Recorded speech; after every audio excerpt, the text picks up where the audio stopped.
तुम्ही बघत आहात प्रखर न्यूज. प्रत्येक क्षण, प्रत्येक घडामोड तुमच्या सोबत. नाशिक जिल्ह्यातल्या सप्तशृंगी गड येथून एक धक्कादायक बातमी समोर आली आहे. 3.5 शक्तिपीठांपैकी एक असलेल्या सप्तशृंगी देवी मंदिर ट्रस्टमध्ये तब्बल 22 किलो 490 चांदीचा अपहार झाल्याचा संशय व्यक्त केला जात आहे. मंदिराच्या जुन्या नोंदणीप्रमाणे 406 किलो चांदीचा उल्लेख असताना प्रत्यक्षात मोजणीत केवळ 383 किलो 793 ग्रॅम इतकी चांदी आढळल्याने संशय व्यक्त केला जात आहे. या प्रकरणाची गंभीर दखल घेत जिल्हाधिकारी आणि विभागीय आयुक्त कार्यालयाने सखोल चौकशीचे आदेश दिले आहेत. चौकशी दरम्यान चांदी काढताना कोणताही पंचनामा किंवा अधिकृत प्रक्रिया न केल्याचाही धक्कादायक खुलासा समोर आला आहे. दरम्यान या प्रकरणात जबाबदार अधिकाऱ्यांवर फौजदारी गुन्हे दाखल करण्यात यावे आणि अपहाराची रक्कम वसूल करण्यात यावी अशी मागणी होत आहे.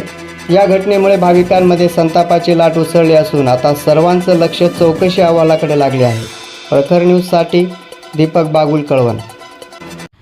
3.5 शक्तिपीठापैकी एक असलेल्या आदिशक्ती आई जगदंबेच्या येथे चांदी अपहारा प्रकरणाची कुणकुण गेल्या वर्षी आम्हाला लागलेली होती.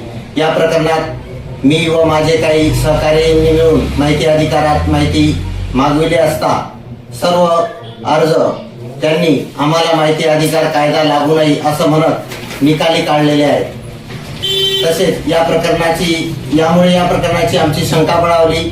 तदनंतर आम्ही माननीय विभागीय आयुक्त माननीय जिल्हाधिकारी यांच्याकडे मी तक्रार केली व तक्रारीच्या अनुषंगाने सदर प्रकरणाची चौकशी करून अहवाल सादर करण्याचे निर्देश देण्यात आलेले आहेत. याच्यातच तत्कालीन व्यवस्थापक यांनीही त्यांचा अर्धन्यायिक कामकाजात खुलासा सादर करताना 22 किलो चांदीचा अपहार झाल्याची पुष्टी केलेली आहे. यामुळे आमच्या तक्रारीत तथ्य आहे असं प्रथम दर्शनी निदर्शनास येत आहे. या प्रकरणाची सखोल चौकशी करून सत्य जगासमोर यावं व भाविकांचा विश्वास बाधित राहावा अशी मी नम्र विनंती करतो.